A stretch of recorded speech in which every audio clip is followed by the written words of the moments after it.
I think I'm back. Yeah, I'm here.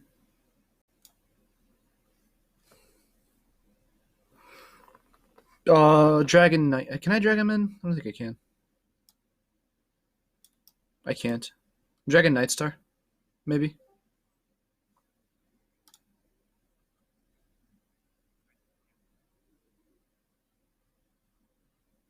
Right here. Hello? Oh. Are we live? Are you serious? Hey, we're back, ladies and gentlemen. That's awkward. Yeah, Champion Select is live. Okay. RNG versus JDG. This is drafted how it went on. We got a Rek'Sai. The drafts are kind of different. You know what? Break it down for me. The drafts are different. Sides are different as well. Yeah, so RNG on to the blue side here. They ended up with a first pick of Callista because there were a couple of AD carry bans thrown out there. I believe the Varus, Ezreal, and Aphelios were all banned. So those were taken away. So Callista was the next best thing left available, and RNG quickly snapped it up. And this time around, we have a lot more playmaking here in the early game. Also, not just that, but the playmaking to get kills with the Nautilus, with the Rek'Sai, with the Wukong. And for Jingdong, it feels very similar in that it's about trying to scale up.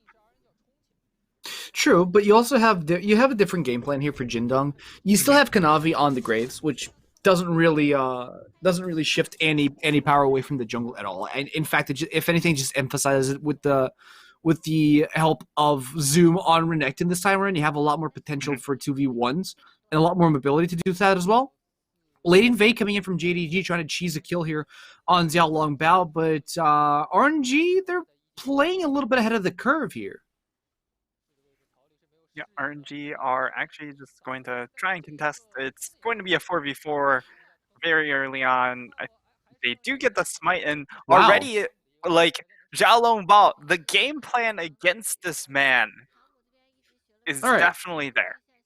Jungle matchup this time around, I really like Rek'Sai. I really do like Rek'Sai into the Graves. I think it's a really good matchup for the Rek'Sai.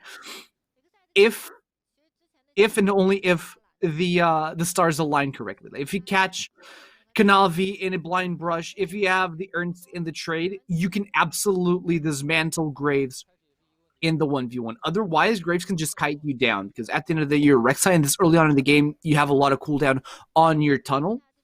So I want to say I favor Xiao Long Bao here on the Rek'Sai, but without a red buff, it can get really, really hard. Good play there by New as well to roam around and place a ward on the red buff.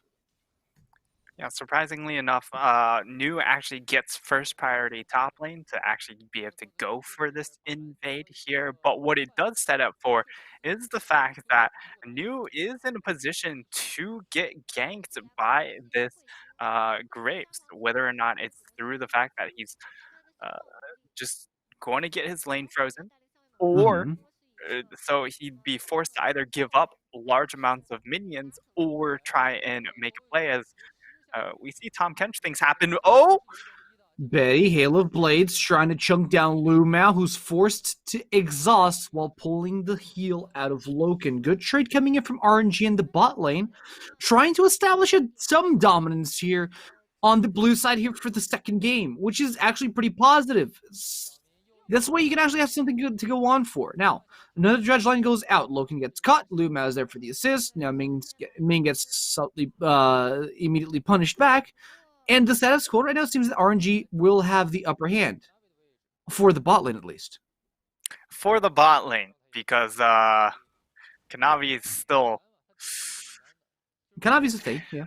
I agree. He's running this matchup. He's running it over. Again. I know that coming into this series, we were talking about, our pregame stuff, and I said that I would defer to you if Rek'Sai or Elise were going to come out, since I know that you're I'm a fan of gold Rek'Sai, jungle main. and you love both of those champions. Listen, you play in NA. So, Do you want to compare? so how do you feel about this matchup now that you're 7 CS down against the Graves? Not great. Not gonna lie, this matchup does not feel great. You're two whole camps behind Kanavi here. As Yao Longbao, did you see a trade come down? Oh, he's New dead. might actually be looking for the trade. Flash out from Zune, but the Nimbus strike was still available, and you collect the first blood, soloed out against Zoom.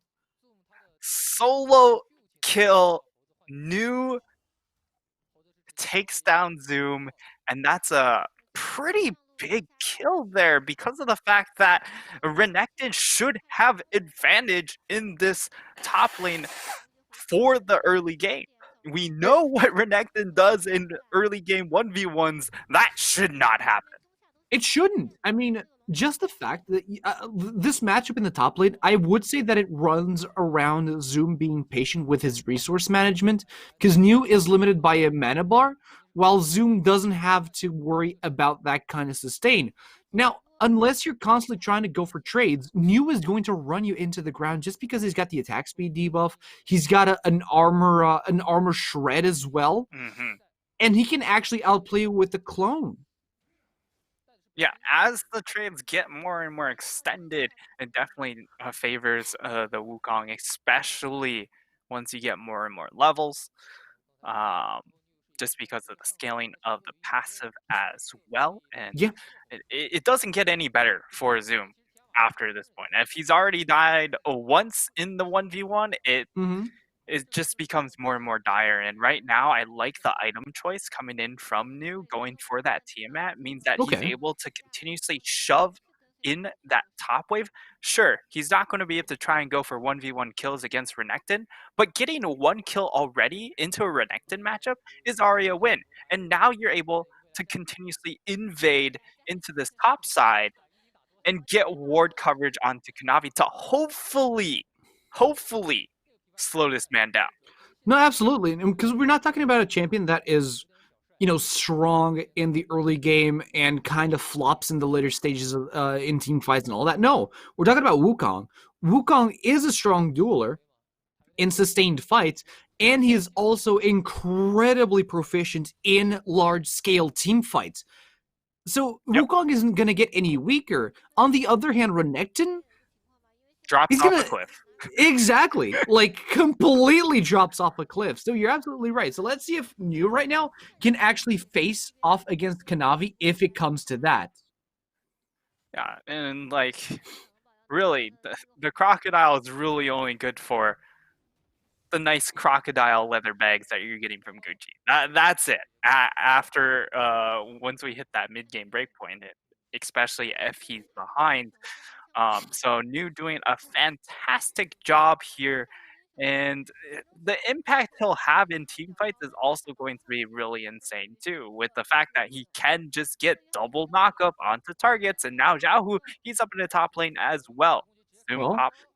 immediately the dominance comes through. There's a shockwave. The first round, the cyclone comes in. It's Xiaohu who's tanking the tower. Huge aggro saw from RNG to collect a clean dive on Zoom. A very easy kill collected for RNG. Kill credit goes over to New. Another kill. So that's 2 kills to 0 and a tower plate and a full minion wave denied. Yeah, it's not looking great. Yeah, we've already hit mid-game Renekton. He's already useless. That's a statement. I mean, I still believe. I don't know. I want to believe in the Black Cleaver, Blade King power spike on Renekton, but truth be told, it's not a cheap itemization to go for. And at this point in time, you can't really outduel New, even though you're actually promoting good trades against them. It's not going to be easy to keep them up, especially when you have Xiaohu coming into the top lane to put a number on your lane. But maybe Kanavi can do something about this game. We don't know yet. Kanavi's had that early pressure, but Xiao Longbao is not necessarily concerned about the presence of the enemy jungler. Yeah, he's not been really concerned, but unfortunately, he is onto the Rek'Sai. So Rek'Sai does have kind of a similar scaling to the Renekton in that once a late game hits, you don't really have a place in these team fights. You can't just walk up. You have to play very careful on your positioning and just try and hit uh, the burrowed Qs and then be able to try and assassinate one of the backline targets with that ultimate. Um, so the Xiaolongbao is a bit on a timer himself, but fortunately True. for him, it at worst it just becomes a 4v4 late game. Yeah, it's true. I mean, at the same time, Rek'Sai is still really good at catching up to squishier targets. Like, you're Mhm. virtually an assassin if you're packing Halo Blaze, just because your damage output is so incredibly absurd. And Ash So can't move. exactly, but there is Lumao playing Tahm Kench. That's an issue that Xiaolongbao will have to face come the team fight stage of the game. Though Rek'Sai doesn't really thrive in team Oh, fights. That's another concern. As Nu is going to get ganked by Yigao. She's going to clone away. it looks like there could have been a pick, and now RNG looking to start a fight, no doubt here. Uh-oh. Uh, Dredgeline misses. Ming is in the front line. The dominance Uh-oh. comes through. Zoom is in the front line as well. Gets gobbled up by Lumao, who says, no, we're done here, buddy. Lumao's now left in Nu? front, all by himself. There goes Nu. He tries to go with the clone. Second Cyclone comes in. Huge shockwave in the back. Xiao Hu is looking great on this team fight. They trade 1-for-1. It's Lumao for Nu. And Kanavi takes down Xiaolongbao. RNG looked good, but they're forced to back away completely as JDG pick up the fight. And I'm seeing deja vu. I'm seeing deja vu once again. AC here. They start out the play, and they're the ones to lose out in the fight. We're gonna see the replay, and I mean, The as a follow-up is result, clearly go Dragon. I mean, they take Herald, they go Dragon. They don't care about what's going on here. Yep. Wait, did they take Herald? They did. Where did they use it? Oh, I don't think anyone actually picked it up. We'll get to see that in the replay, program. but they made a beeline straight for the Dragon. Huge advantage and huge gold injection for JDG here. Yeah, and the big thing here is because of the fact that Ocean was that second dragon. It did timeout. Yeah. Nobody got the freaking Herald. I mean, they got distracted by the fight, and I mean, with good reason, right? Because if they try and collapse onto that, they're going to run into the shockwave from the Orianna, and they just would absolutely get decimated. And you saw that it timed out right when Kanavi tried to walk over and grab it. Kanavi prioritized the kill on Xiaolongbao rather than pick up the Herald, which isn't a bad call. They won the fight. Yeah, it wasn't necessarily because of that kill, but they still won the fight. They still got the dragon, and there are 2 dragons off soul. So at the end of the day, it's still a net positive for JDG, who might not have the easiest time taking down the tower, but with the lead that they managed to rack up off that fight, that power swing that they got going their way, this was great for Kanavi. Yeah, it is absolutely fantastic for Kanavi because we look at the difference between the junglers once again. Like, nah, this is silly. You have a whole serrated Dirk in favor of Kanavi. He's keeping up with his laners. Yeah, he is. We're not even seeing the goal differential right now. We just see an engage from Nu. Kind of a weird scenario to go for the Cyclone there against Zoom. Zoom just shuts him down completely. He just gets stunned in his place, and Zoom is pretty much put out of a position where he's just stuck trying to continuously farm out these waves. He's not able to really go for super aggressive trades or make plays here. Oh, Kanavi! Depth charge. Kanavi might have been caught in the front line. There's Lumao. He gobbles up Kanavi and denies the damage from the shockwave. Teleport's coming in. Zoom is in the back line looking for Ming, but he divides his attention for Nu now. JDG, they know the targets that they want. The collateral damage misses, and JDG are left with nothing to go for. Loken didn't even take a part of that fight. He's just solo taking bot tower. Loken's just saying, hey, can I arrow here? Can I arrow? I'm just going to keep farming. Good count. I'm actually curious. I mean, it was okay. Loken was not needed in that fight. It felt like Zoom wanted to go for Betty and Ming. He's dead. Another teleport come through. Oh. Loken is going towards his catfish buddy. There's the enchanted No. crystal arrow. Loken, he's getting caught, and Lumao says, nah, you're on your own, buddy. I'm sorry. I'll see you next slot. I see you next spawn. You see Lumao just stare at him, like, dead straight in between the eyes, and like, yeah, you're you're gone. I'm sorry. You could like, best case scenario, Lumao could have gone in, gobbled up Loken, and spit him out the other side of the wall, because that wall is thin enough that you can do that. Yep. But he didn't even want to risk it. It's like, I guess it was a 50-50 shot of that happening. It's not going to happen. Yeah, So well, but the other issue was, like, even if that happens, they might just flash over the wall or hop over the wall and chase him regardless. And Loken didn't have flash to create any further distance than that, so he was definitely just trapped in place. Although now we get to see the gold, and Navi actually doesn't have as much gold as I would have thought. He's top 3. He still is top 3. He's just, I think, 200 or 300 gold behind behind Xiaohu, who I reckon is the top gold amasser right now. He's got 2 kills under his belt plus an assist. Yep, but he has 2 kills, an assist, and 140 CS. So in the direct matchup against Xiaolong Bao, he's like 2k ahead. Xiaolong Bao's 2 levels behind. So let's get that Rek'Sai update here. AC, how do you feel about the matchup now?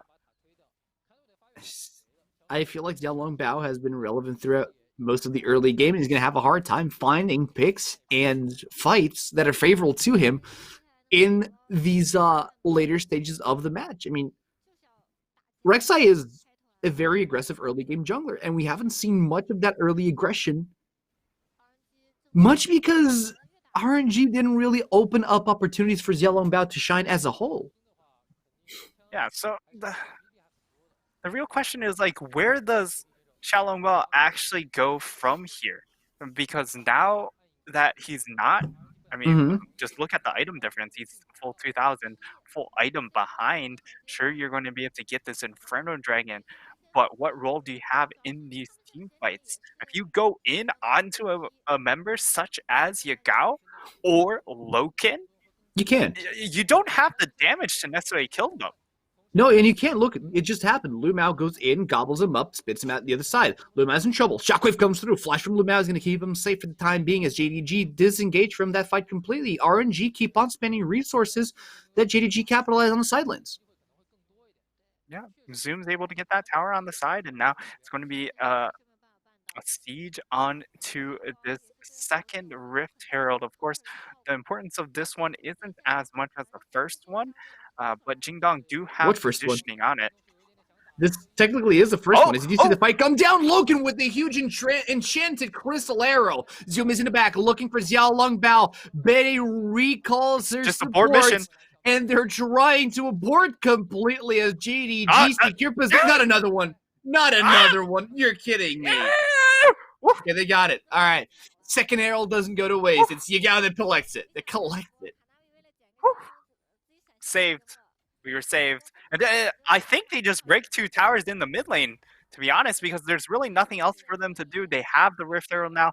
They should just group up and siege. You see the Azir going up top lane to deal with that minion wave, but it looks like they're just going to reset. So a little bit curious in not pushing for more, but this is still very Jingdong-esque, where they get the amount that they think is appropriate and prioritize getting their item resets and getting their buys to make sure that there really isn't any fight opening to capitalize on. Although they get Zoom, he still has a lot. Shockwave is expended here. Zoom has nowhere to go but back to base, courtesy of Xiaohu. And I mean, this is just the story of Zoom this game. He's really been zooming it down, as one might say. I'll leave him alone. It's not his fault. He's being bullied. I mean, he shouldn't have given first blood. He shouldn't have given first blood in a solo kill against Neo. I guess you can say that. I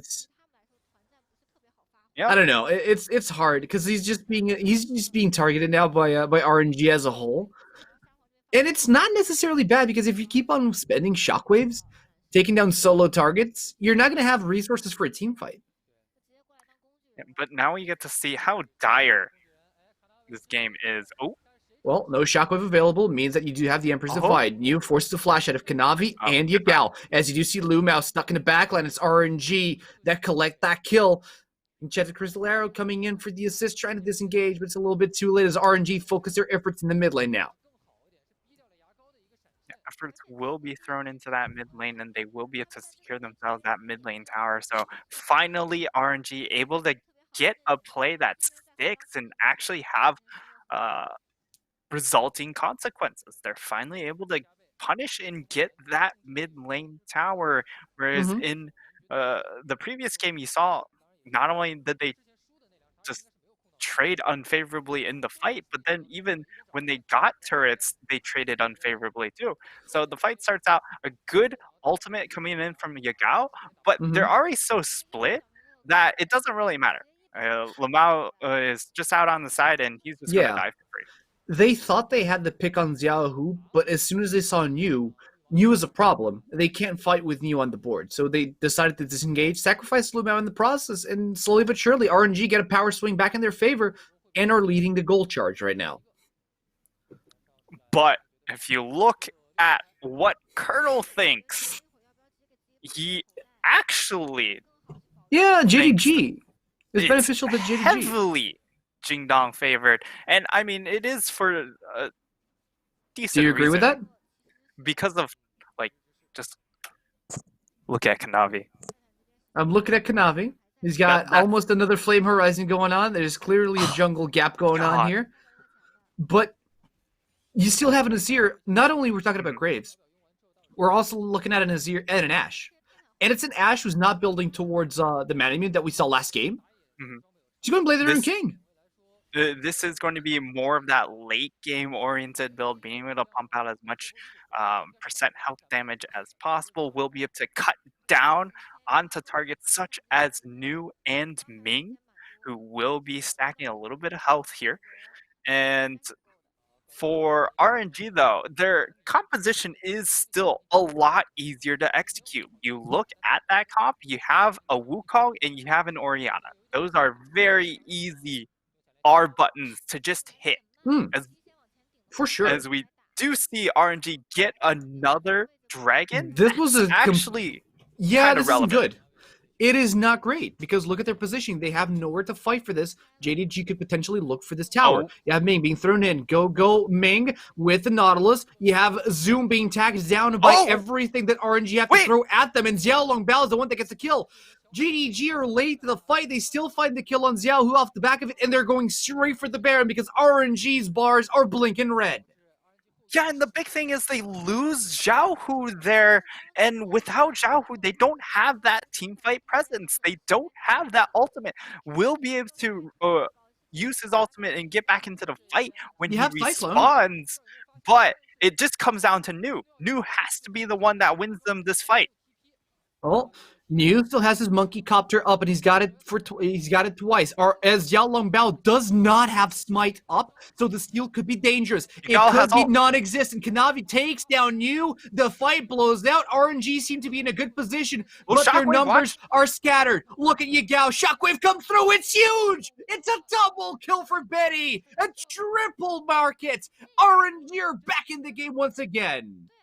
As I said, Xiaohu will be able to rejoin the fights with his shockwave once he respawns. And what happens? He respawns, channels teleport, hits a two-man shockwave, cleans up the fight. And now... nice start. Yeah? Hello? It seems that my co-caster has perished. Oh, wait. I apologize for that. I think he meant the shockwave came through and... completely shreked the team fight, as we do see here on the replay. Nice Star, do tell me when you're back, buddy. I thought I was back. Hello? Are you able to hear me now? In the back of it, and Xiaohu was able to just clean it off, or allow Betty to clean it out. 4-4 on that Callista. Shouldn't be a good position for JDG to find themselves in. Oh, well, that's really awkward. Maybe our producer has some information on the whereabouts of my co-caster. Uh, Producer man? well, Maybe it's AC me. is the scuffed one. In fact, AC is actually unable to even hear our producer. So, and I think AC might needs. Well, we're trying to. It's been a struggle today, folks. We've had tech issues. We've had LPL issues. It's been a long one. But shout out to our producer Piff for sticking with us through this tumultuous time. As we're gonna see Jingdong trying to Uh-oh. figure out how to get Hello? out of their tumultuous times because it's a Okay, I can hear you bit now. Good. of a rough spot, especially for Zoom. I stopped hearing everybody. He Everything is broke, pretty so I much restarted a Discord. utility tank at this point, which is not what you want to say about a Renekton. Hey! AC, are you able to hear me? Yes. Oh, Apparently, wonderful. my Discord went boom. I apologize for the inconvenience. I didn't mean to interrupt you there. My bad. Trying to talk over me. Jesus. Sorry. I stopped hearing you. It's not my fault. I stopped hearing everything, really. Classic AC. Apologize. Go on. But I assume you were still able to watch the game. But Jingdong No, now I they're was. struggling as we get to see the gold grab. It's a 3,000 gold lead for Kanavi. What?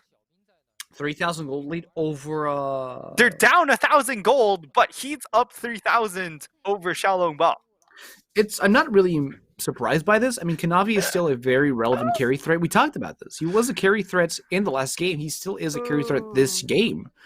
You have another Flame Horizon coming through in the jungle.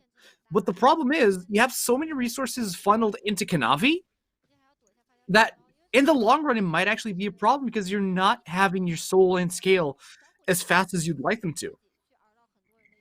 Yeah, and the big issue is the fact that Zoom, while his item build is going to allow him to sort of be like a tank because he's building tank items, he doesn't really. He's not the optimal tank. Wait, So Zoom? Yeah. the front line is looking a little dire here, and Lumao on the Tom Kench, he's not really a tank either because he wants to sit in that mid line between the front line and the back line and try and provide peel for his carries and give that option of using that Devour to get one of his carries out of dodge. Now, we do see Main going into the front line. Luma immediately gobbles up Loken, who was mispositioned. The Dragon is still in favor of Xiao Longbao, but look at the backline creating a lot of diversions. The smite doesn't come through, but it is Betty who claims the third Infernal over to RNG, who are trying desperately to disengage. They trade Zoom for Xiaohu and Nu, and JDG might have the red carpet spread out for them for Baron. I think they just have to look for a Baron play here. Yagao does have teleport. He's going to be able to immediately use it for this Baron play. And now it just comes down to RNG. They have to find the steal, but unfortunately, they could immediately turn around for this fight, and RNG don't have too many answers. JDG have the numbers advantage. They have the DPS on Loken, on Kanavi, on Yagao, but they get the Baron regardless. They're going for Xiao Longbao, Are they who chasing? tunnels away. They're chasing out Ming. Loken is still throwing out arrows, tossing out damage. Betty gets in the way. Look at the DPS. Lumao's forced to gobble up Loken, but this could be dangerous as RNG are looking to turn it around. Loken might be in trouble. 200 HP left, but no Void Rush available. As you do see the Emperor Divide come in, they find the pop it to Yagao and Loken, who perish in the start of this fight. RNG turn around. Nice Baron play from JDG, say RNG, as they run down the remaining members of the red team. Yeah, they're going to be able to get those kills right off of a Jingdong mistake, and this is what we just don't see from Jingdong. They don't make too many critical errors, but that is one that did happen where they went in for the Baron, they took the Baron, and then they chased for the kills, knowing that death timers are still relatively short at the 28-minute mark. As we get to see a replay, and it's not really much of a team fight, it's just a slaughter. How is Betty running frontline completely unpunished? What? I mean, Yigao's it's Emperor you look at the Divide. mana bars; they just didn't have the resources to actually chase for those kills. And even Kanavi, even though he gets that trade kill onto Xiaohu, Xiaohu's teleport already has enough value in the fact that he was able to distract him, pull a few members off of him, so they were able to slaughter the other half of the fight. Yeah. And the other question I have is regarding Tia Gao's decision on that fight. He went for the Emperor's. He went for the Shurima shuffle. He got himself into the middle of the fight, knowing full well that his team was not in a position to keep up that tempo in the fight. So my question: shouldn't the Emperor's Divide be used to disengage rather than try to keep the fight going? Yeah, I mean, it definitely should have, right? But I think the mentality was still, all right, this is a fight that we can still win here, but it just wasn't to be. They burned so many resources. Fortunately for them, they still have a couple of Baron buffs, and with that Azir Tower, they should be able to siege down at least this inner mid tower. Well, they're moving S5. Jingdong do have the earns when it comes to team fights. They just need to select the targets a little bit better. And all they have to do right now is keep that cannon minion nice and safe behind their front line. So it just pelters down at the tower, securing tier 2 tower in the mid lane. New's looking for a flanking opportunity. It's really hard to find one right now. Yeah, it is getting a little bit more difficult once they have this Baron buff to just try and get the flanks on because Jingdong are very good at trying to cover their side vision when they are sieging up for Baron, and you see they have pretty solid ward coverage when they were looking for that mid push. But the big objective here, AC. The game could potentially come down to this 50-50 on the Inferno Soul that's coming up in 45 seconds. No, absolutely. I mean, we're already 31 minutes into the game. Death timers are excruciatingly high. But if we look at numbers, we do see that both Yagao and Kanavi are doing fairly well as far as the win conditions of JDG go. You know, it's just I mean, Kanavi's doing sort of all right. He only has sort of more all than right. double the CS of Yeah, he's Rek'Sai. almost got a double Flaming Horizon going on. Yeah, Just, what do yeah, you he's call doing. double? It's doing kind of all right. The Kanavi Horizon? Yeah, we can call Is it a that what we Kanavi call it? special. Yeah, there we go. Uh, you might just see it here first. A 200 lead onto a Oh, jungler.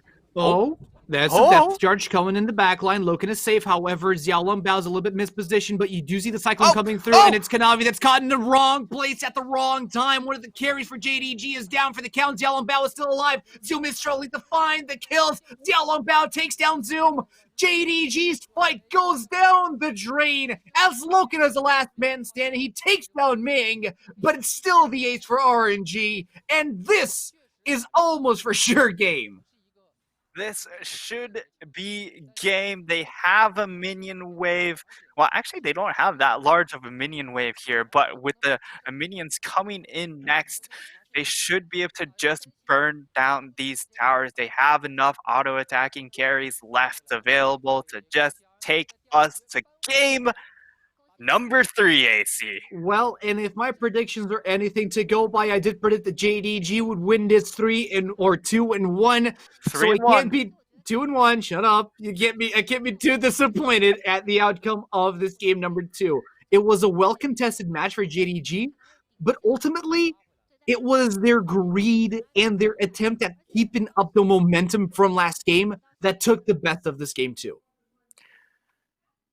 Yeah, you saw that they took that Baron. They wanted to get more out of it. They went for the kills. Unfortunately, they just bit off more than they could chew, which is uncharacteristic of Jingdong. Yeah. Um, And and Zoom overall was just not. He's not playing yeah, Mordekaiser this game. I honestly don't know what happened in the top lane. We had to go on a frame by frame analysis to know exactly how Zoom got so demolished to the point that he finishes the game at 1-7, I think. yeah, and I think that Zoom had a big part of how they called around the late game because you saw them just force fights, and it felt like it was the urgency of Zoom, knowing that as a Renekton, his value is almost nil. Yeah, So he has to fight now rather than later because the later the game goes, it's weird to say it, but the more zero he becomes. it's a fair assessment. I mean, he was still playing into the back, or he was still trying to play disruption in the backline, but it's They worth what ignored it's him. worth. Exactly, they just ignored him because his damage was underwhelming to say the least. Like they could, like the back line of RNG could easily sustain through the onslaught of Zoom. Like you had Betty playing with the Blazing King. I think Betty had a death stance at that point as well. Mm-hmm. But still, there was a lot of sustaining the backline. There was a lot of ways to really allow RNG to ignore Zoom and just focus on the four remaining members in the front line, which is exactly what they did. So they dismantled the team fights one by one, and this last team fight, they just caught Kanavi off, which was the last nail in the coffin for JDG.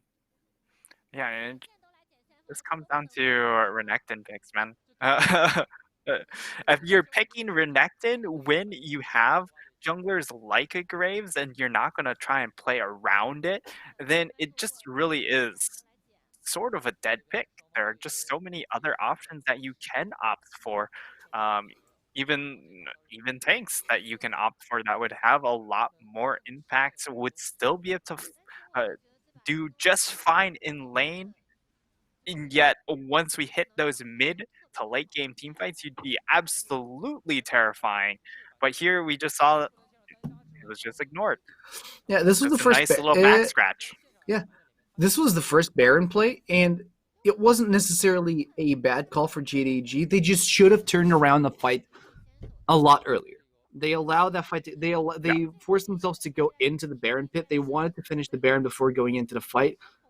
That was a miscall from JDG, and I guess that statement can resume the rest of the game, which was just an accumulation of bad calls from JDG. Like this Baron, when they actually got Baron, they should have just went back, disengaged completely. They tried to go for the fight inside RNG's jungle, which close quarters is where new as a Wukong thrives.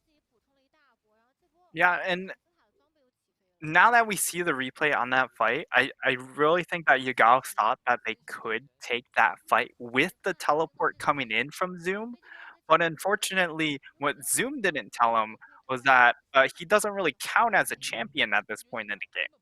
As we see him going in onto Look at Betty, this. and look at how much damage he deals to Betty. He An deals negative damage. empowered Cole the Meek dealt no damage to Betty. It just stunned him in place. What was that? Tragic turn of events here for JDG. But it's 1-1 on the board, and we're down to just one more game to close out the day. I mean, the two matches we had today, both of them went to game number 3. First one, V5 won against Billy Billy. It felt like that was almost yesterday, but it just happened, you know. And then this game, or this match in particular, JDG ruffles on through the first game, and the second game, it was just JDG making too many mistakes that RNG could capitalize on, and Betty just was out of control. Yeah, and game 1 was coming into the match, we highlighted 4 players.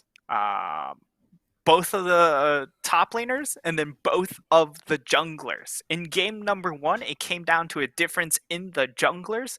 Game number 2, it was kind of that, but mostly the difference in the top lane. New having impact on the Wukong versus What's wrong with his arm? Zoom not having impact. Sometimes it I don't know. Amazingly enough, Ming was the MVP, and I guess you could argue that the fact that Ming was always on top of Betty, playmaking for his AD carry really made the difference, and that's a fair assessment to make. Well, here's the other thing. He also found hook after hook onto the Ashe. If you watch these fights, a lot of the fights were started by the Nautilus finding hook onto the Ashe, and when you lose that primary initiation, or when you have to use your crystal arrow to try and disengage and get yourself out of sticky situation, you're not using it optimally. No, you're not. So at the end of the day, Ming gets MVP for game number 2, which is a completely fair assessment as well. 75% kill participation is fairly decent for the position of the support. Only died once though. Huh? Only died once as a Nautilus support that's always starting out the fights. And if you notice what happened this game, you didn't see a roaming Nautilus like you usually see most supports in this type of competition do. We saw Nautilus always sticking by Betty, always allowing Betty to make the plays. So I guess it is a fair MVP to attribute to the support of RNG. That being said, though, we're going to take a short break before we head into game number 3, the conclusion of the epic match between JDG and RNG. So don't go anywhere. We'll be right back with you.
Well, ladies and gentlemen, if you thought you were done with us, you're not.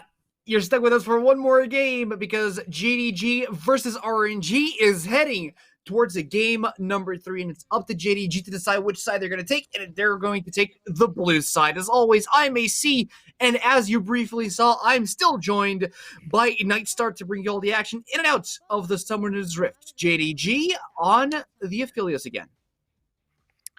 Jingdong will be able to get themselves the Philios and also the Thresh this game, so they're put on a lot of comfort. And with the fact that RNG insta-locked the R1 Renekton, it means that Jingdong have the ability to just lock in the gangplank this early on. However, at the same time, Nidalee does fall through the bands, and Xiaolongbao snatches that away before Kanavi's able to get his hands on it. All right, this first rotation of the draft doesn't feel like it's got a cohesive thought process behind it. It just feels like they're denying picks back and forth. So JDG had priority on Aphelios, they're going to take it. RNG had Nidalee open, they're going to take it, and they're going to deny the Kalista from, or actually they're going to pick up Kalista again for Betty. JDG, on the other hand, they're going to go blind, or it technically is a blind game plan because Renekton can still go into the mid lane.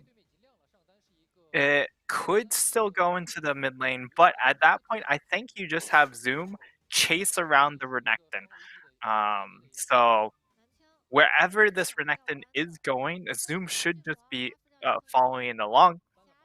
But the real question will be, what will be the jungle pick? And Graves still not banned. This could still be the lock-in from Kanavi. Has slightly a worse matchup into Nidalee because he doesn't get magic resistance It's when he true. uses that dash. So there's potential for skirmishes to go Xiaolongbao's way, but you're still going to be at the power farm. You're still going to scale pretty damn well.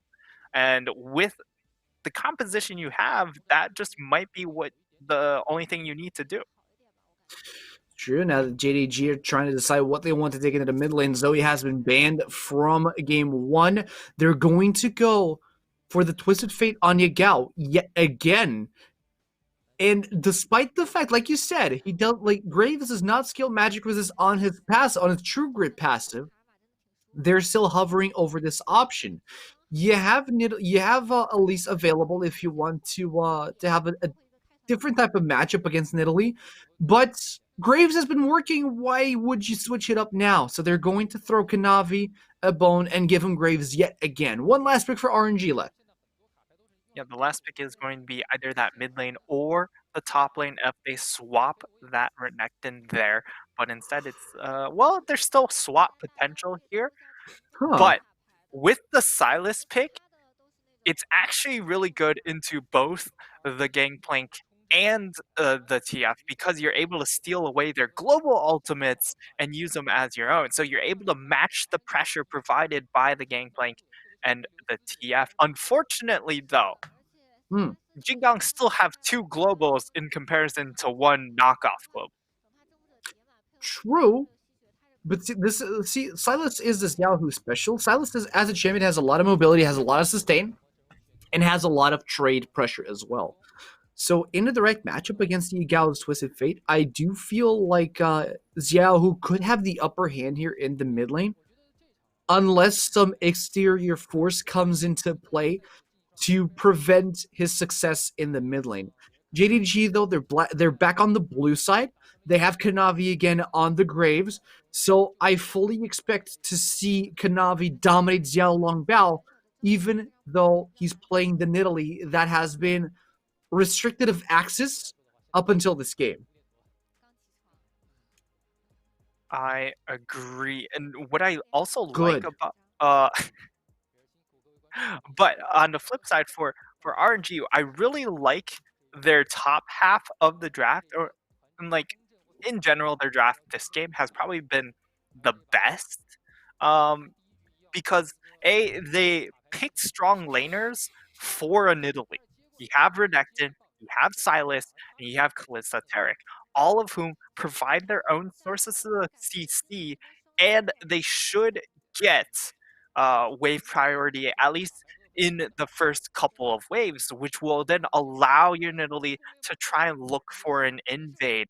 That said, Jingdong, their composition just scales really, really well. You have the Kanabi Graves, which we've already seen what that can do.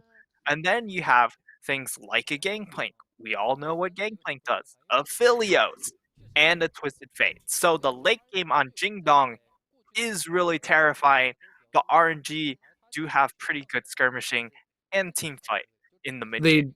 Absolutely. And here we go, ladies and gentlemen. Last game of this best of 3 series. JDG back on blue, RNG back on red. One thing that does concern me in this composition is the fact that JDG have little to no early prio. And you're playing against a Renekton, a Nidalee, a Sylas. So we should look for Xiaolong Bao to be super aggressive in like the first 4 levels, where he's trying to find kills onto the Sylas, or get kills onto the Sylas and get kills onto the Renekton for those 2 champions. Just because of the kill threat they are going to pose in these 1v1s, and a nice ward coming out from Jingdong means that they won't get cheesed in this bush, but the Taric pick is going to be really, really good come late game in a fantastic flay.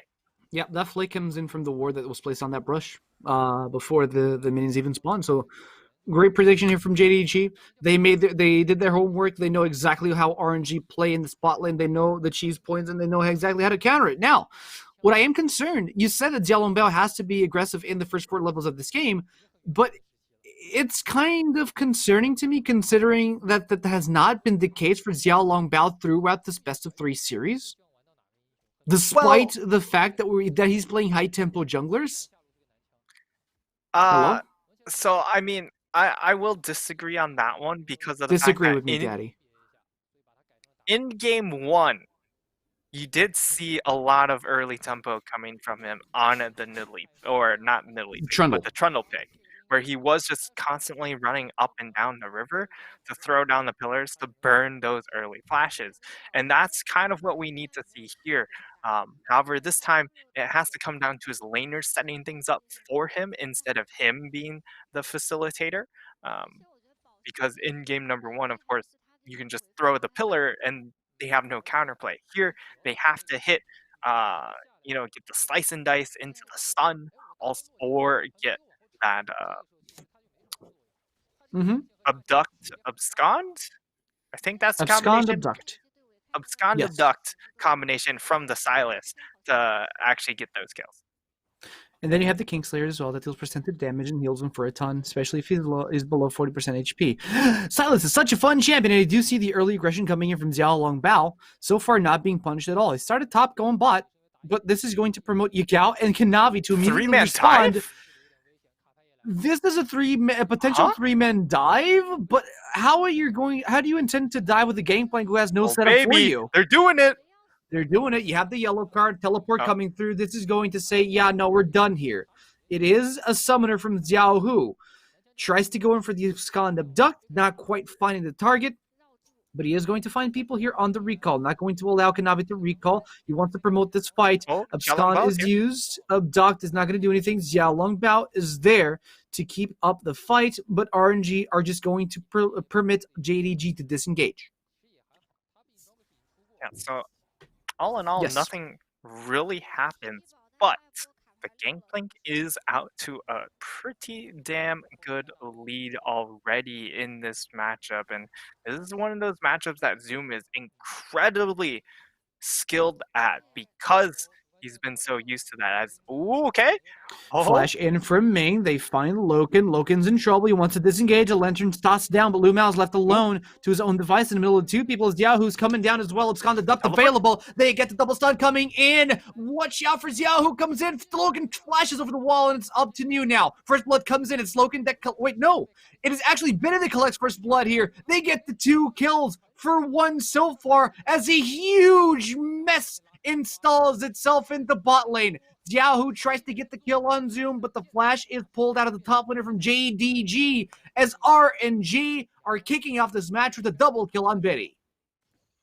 And a great execution of that bot lane fight coming in from RNG. And this time it feels more of the fact that they're just responding to the counterplay being thrown out by Jing Dong. So this fight starts out and then they already start pulling the Silas downwards here. And the big thing is once the teleports come through, you see the first teleport gets channeled, and then the second one, New's able to arrive. I don't know what happened. Oh, Zoom comes down with his own teleport, but a level 5 Gangplank just doesn't have the same impact as a level 5 Renekton. No, but the teleport still comes through, which is actually a very bold move from Zoom. Playing Gangplank to go for such an early teleport play. Yeah. Hey, it worked. It prevented too much damage to come in, or too much damage to be absorbed by JDG. So, it's a failed double barrel. Okay. Warning shots, you know? Yeah. I play Runeterra. I know what a warning shot is.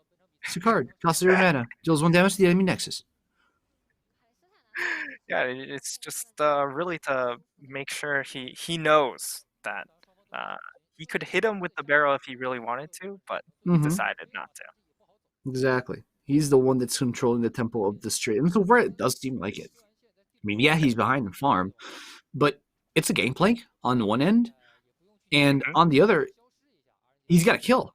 And we've seen the pressure that Grasp of the Undying with the parlays is applying on New in that top lane. Along with the fact that now he has a Sheen, so they just hurt like twice as much. This is why Gangplank is a whole lot of not fun. It's just such an uninteractive lane. All you get is parlays to the face. Yeah. And he gets health, he gets healing, and he gets free damage on you. But then again, Gangplank's not really in a prime meta position, if we can call it that. He has his issues like a lot of champions do.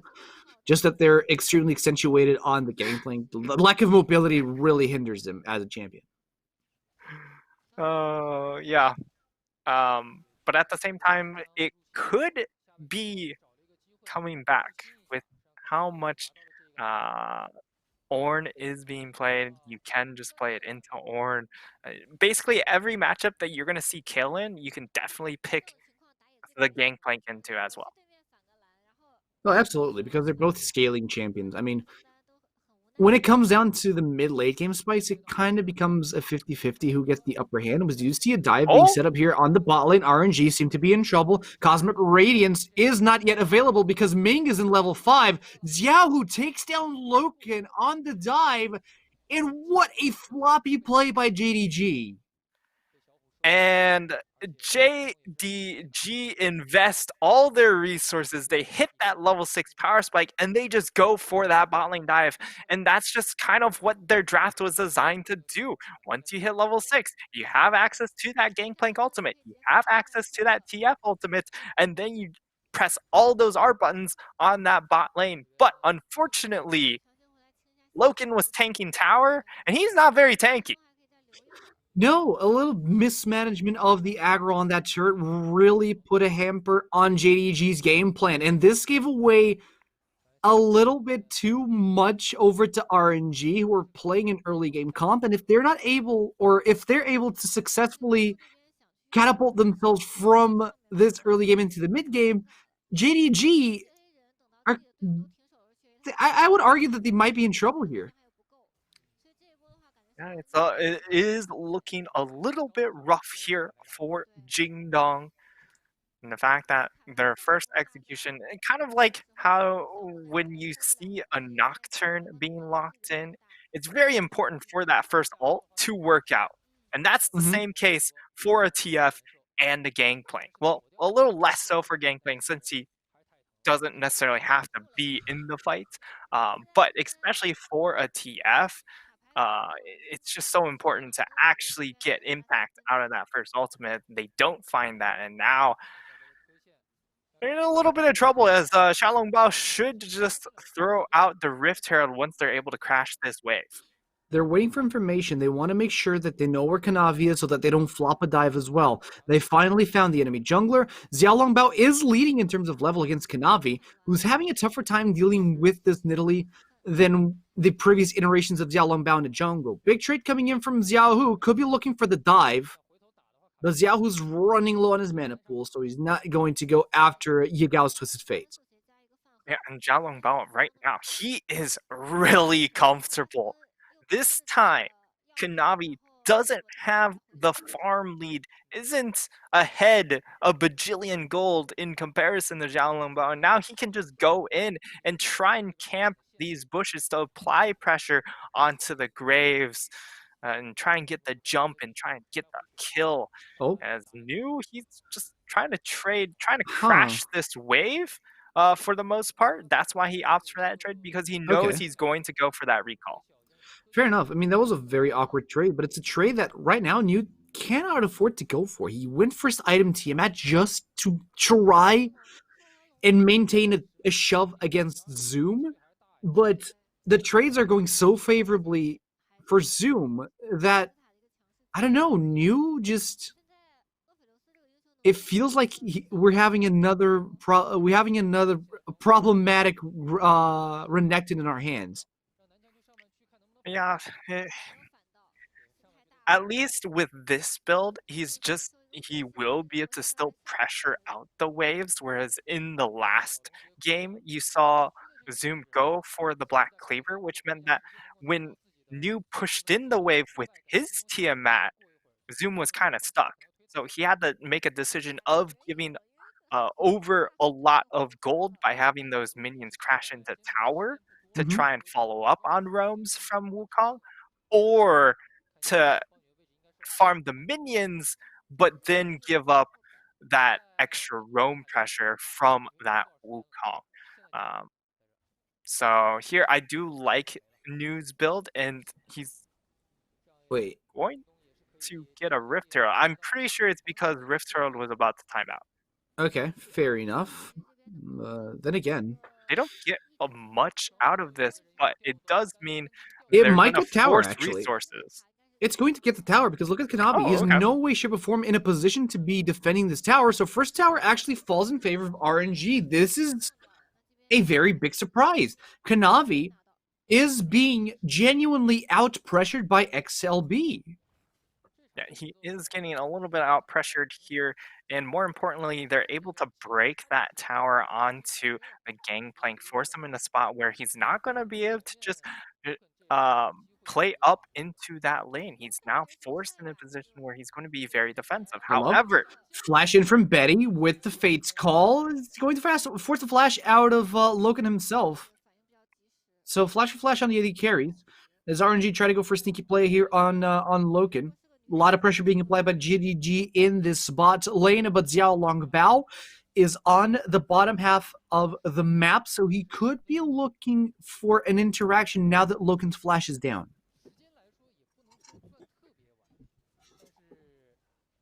yeah. But it does look like Xiaolongbao is not too interested in bot lane at the moment. He's just trying to get that invade into that bot side jungle, and he's been really playing around the pressure he's being offered really well. Oh, flash number 2. They find Loken. They get the DPS. One more hit is all that it takes. It is going to be Ming who collects that kill. In comes the ultimate from Terex, safeguarding everyone, but Ming's in trouble. He gets killed by Yagao, and now it's Betty who's left alone, dealing a nice chunk of damage to the enemy mid laner. The cannon barrage is slowing RNG down. New teleports up. JDG tried to go for the 5v5, but the damage is done. They've already lost their AD carry. At the very least, they're able to trade 1-for-1, and they get the kill onto Yagao. Yagao is also going to have the ghost. He uses the teleport. Where is he going? He's going top lane, so he's just looking to try and get minion pressure. He's going to try to get the tower, actually. First tower's already down for RNG, but Yagao, yeah, he's going to get minion pressure. He's going to get silent pressure. And this is a flashback to what we talked about in game number 1, which is what Yagao has to do as a Twisted Fate. And this is what he was looking to do in the first game, which is silent pressure, fundamentally. Yeah, and also Jingdong just capitalized on the fact that they have their TF up in the top side that has freshly bought to go for this Rift Herald. And for RNG, they can't really look to contest it because they haven't gone back and channeled their buys or gotten their buys. Hmm.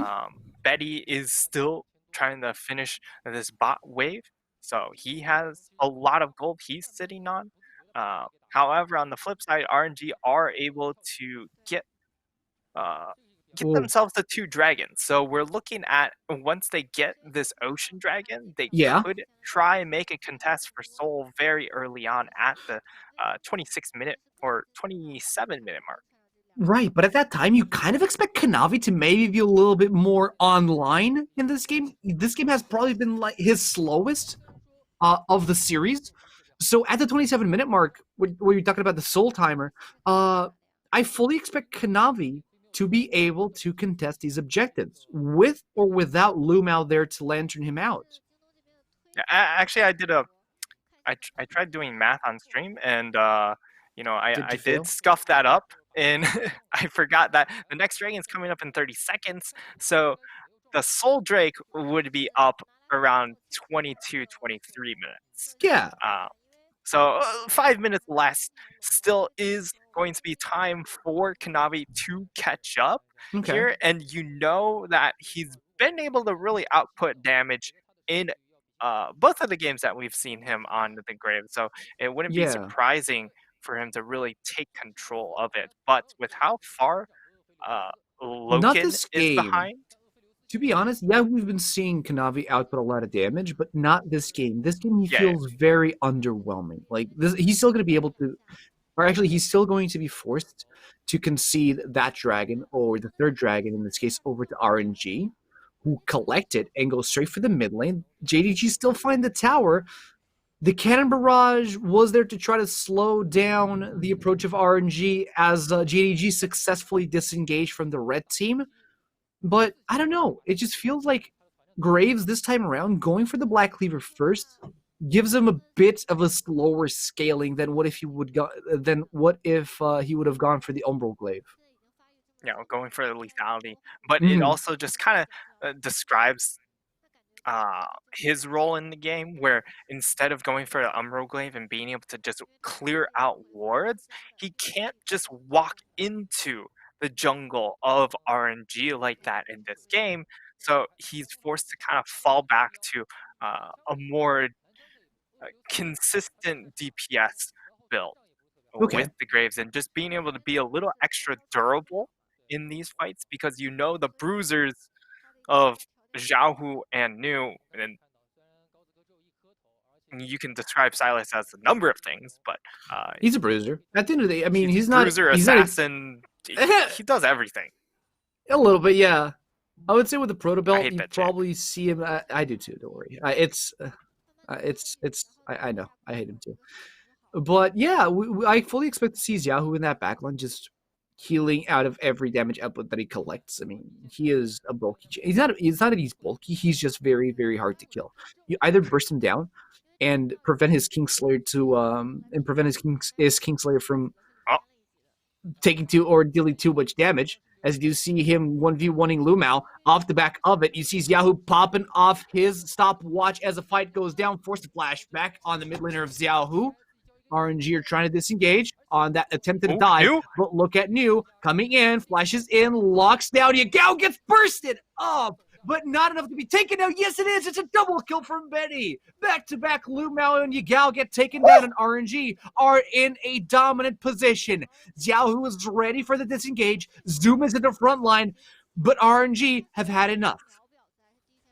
And I mean, RNG have to back off because Zoom just hits a beautiful 3 barrel chain and it gets a nice uh, barrel chain onto Xiaolong Ba, which chunks him quite a bit here. Now that he has hit 2 items, and we see the replay, the hook comes down, but it's not the hook that Lumao actually wants, as he's just forced to back off, forced to Mm. use that stopwatch. And now the turnaround here, when they know that Nu is coming around, they go immediately onto the plate. Yagao eats the spear before he's able to use the stopwatch, and down he goes. And look at Zoom. He throws out that 2 and gets the 3rd and blows quite a bit of HP from Xiaolongbao, which forces them to slow down their pace because you know Yeah, that they really wanted to siege that tower with they the did. fact that they had a Nidalee that's that far Yeah. ahead.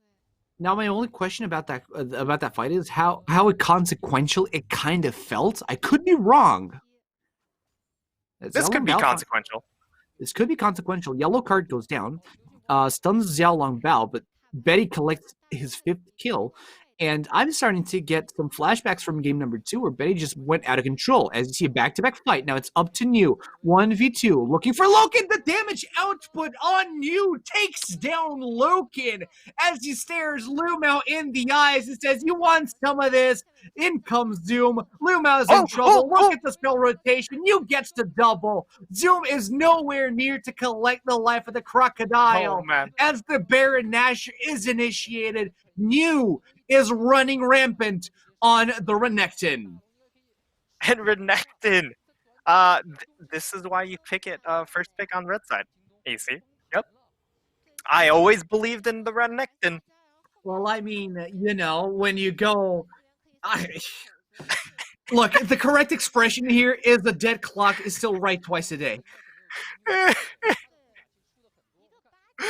Oh, and New just goes absolutely massive here, and it really just comes down to the fact that Loken doesn't have his quite have his items right now, and New with that Tiamat just the Tiamat buy was really the MVP, allowing him to pressure the waves as much as he's been able to secure the farm that he's been able to snag.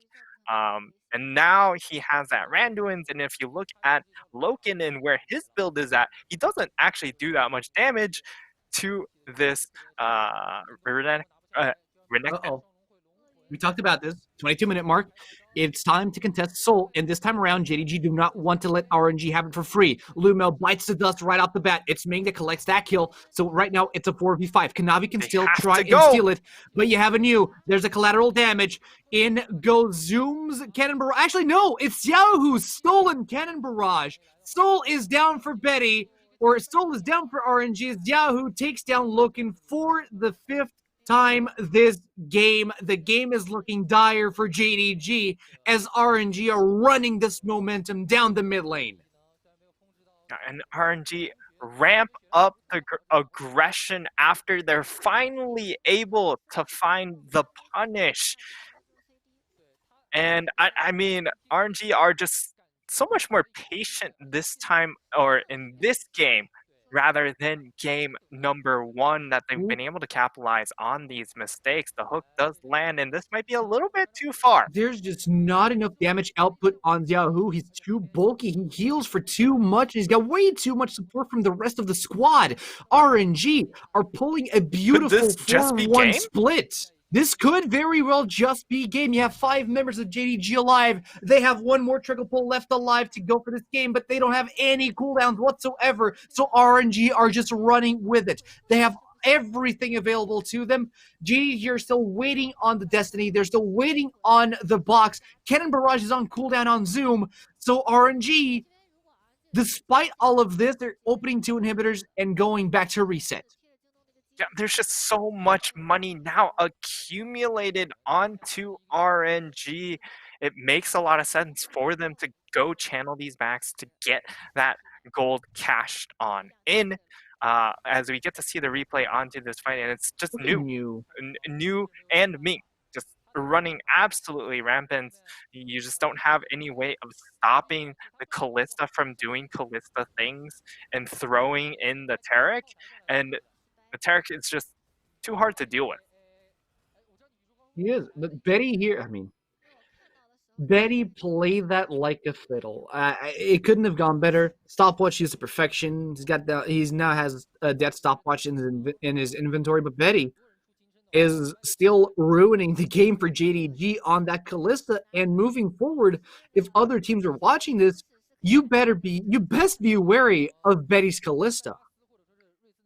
Yeah, and it just allows them so many options when it comes to engage, being really safe here. And the issue now is the fact that RNG have that Ocean Soul. There's almost no way to kill Betty through the Taric heals, through the Taric ultimate, through the Taric Bastion, and through the Nidalee heal. There's just so much for this Kalista.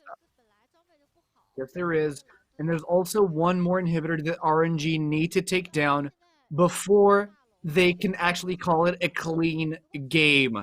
Cosmic Radiance is available on Ming, so RNG can promote a solid dive against JDG, who are just rolling over and allowing their structures to be destroyed. Reminder, Baron Nashor is no longer in play, but RNG are still taking everything as if they have all the tools that they need to close the game. And they technically do.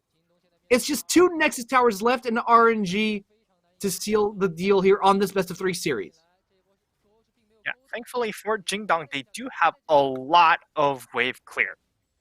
With the fact that they have the red card, wild card combination from the TF. Unfortunately, we're now looking at double supers.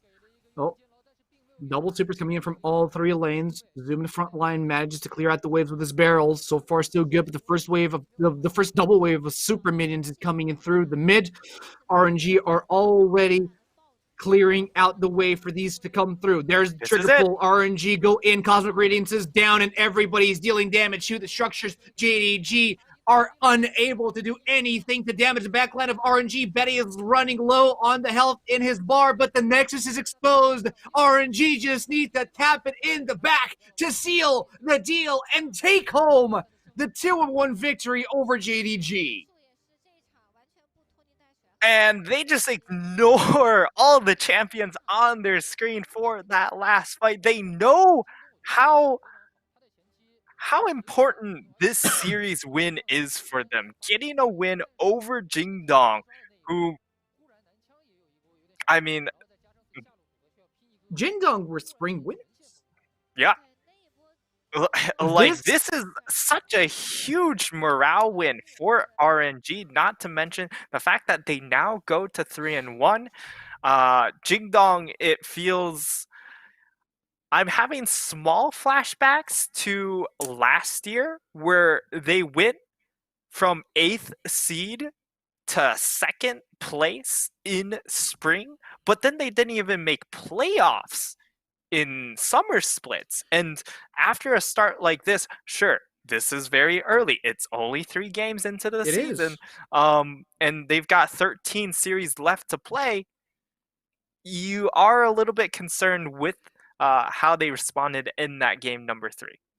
I absolutely agree. I mean, considering how well Spring Split went for JDG, I mean, also considering how clogged the schedule was because of the outbreak, I mean, you'd expect JDG to still pack some momentum after that split, but it doesn't seem to be translating. In fact, most of the teams that you'd expect to underperform in summer are doing really, really well. Thank you. I didn't want to say, but thank you. Yeah, Victory 5. Exactly. But yeah, everything is turned upside down, and I'm really excited to see how this summer split develops for the LPL, because we might see some completely new teams rise to the occasion, rise to the top 4 spots, and maybe even see some new star players breed out of the LPL summer.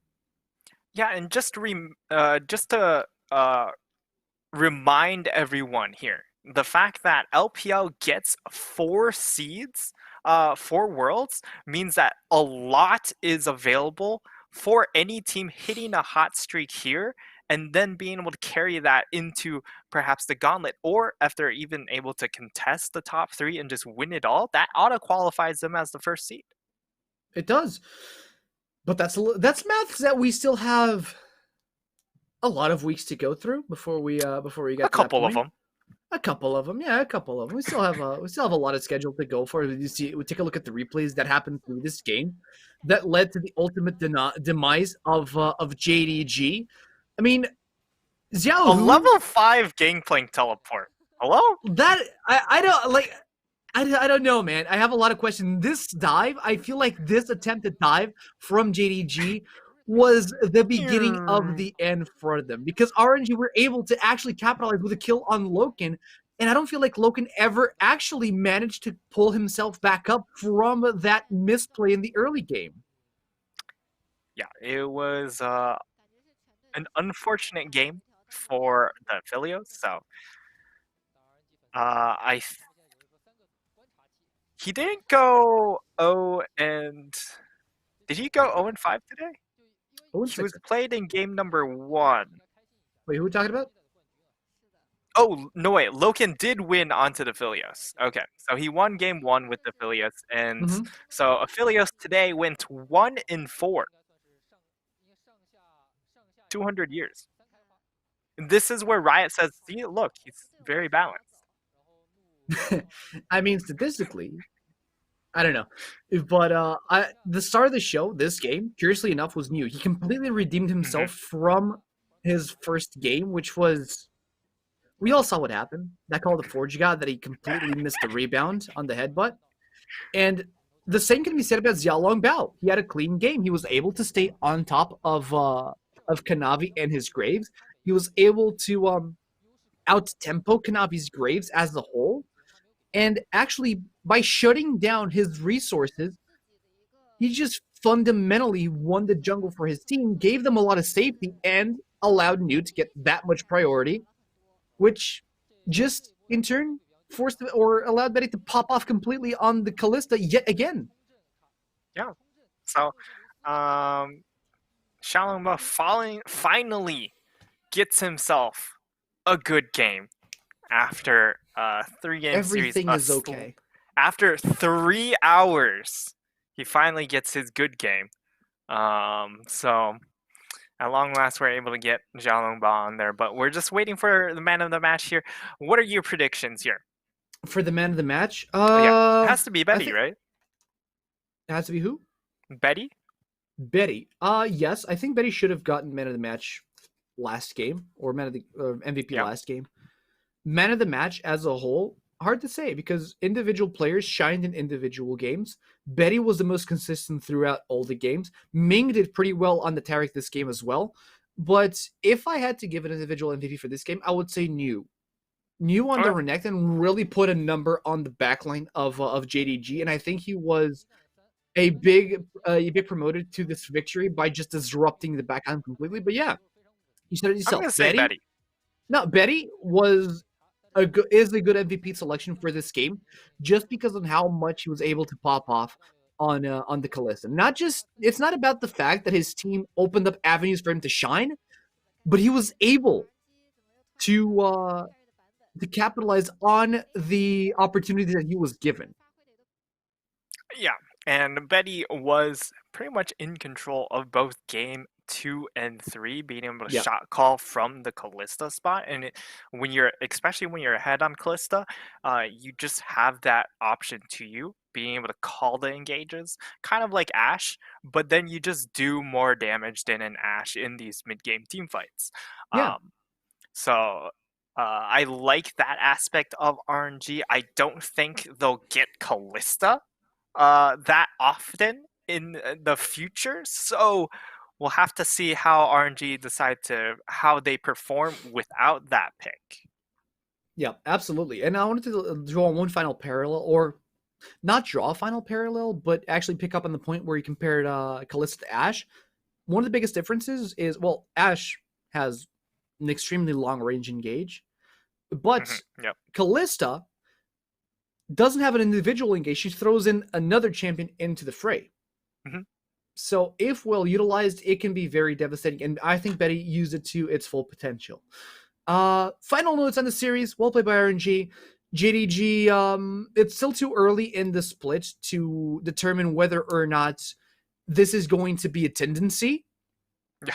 Even for the bottom tier teams that are somehow shining this early on in the split. But we'll have to wait and see as the summer split develops, because so far the competition seems really, really fierce. It does. And I mean, if all the teams are getting stronger, you have to level up that much more to continue to compete against them. And with how Top Sports is right now, look insanely scary. Mhm. IG's also starting to actually look like a competent team, um, which is really scary as well. Like Yeah. it's going to be a very difficult path. Yes, it will. But we'll have to wait and see as the summer split goes through to see what teams are going to come out ahead by playoffs to see exactly who is going to represent the LPL during Worlds. But for today, that's going to do it. Thank you all for watching. Thank you, Nightstar, for putting up with me. And hope our producer's still alive because he's probably having enough of us. Can we just extend this segment a little bit longer for our producer to Just drag out. drag it out? Come on, drag it. Give me something to drag it out. Come on. Yeah. So I mean, Pith is probably asleep by now. We're just Oh gonna no, leave I heard this him. I call heard him here. snicker. I heard him snicker. AC is. Oh, okay. Okay. Pith's just calling the show. He's calling the All show. right. Well, if it's calling the show, we're gonna sign off for tonight. Thank you all for watching. Have a good night, and we'll see you tomorrow.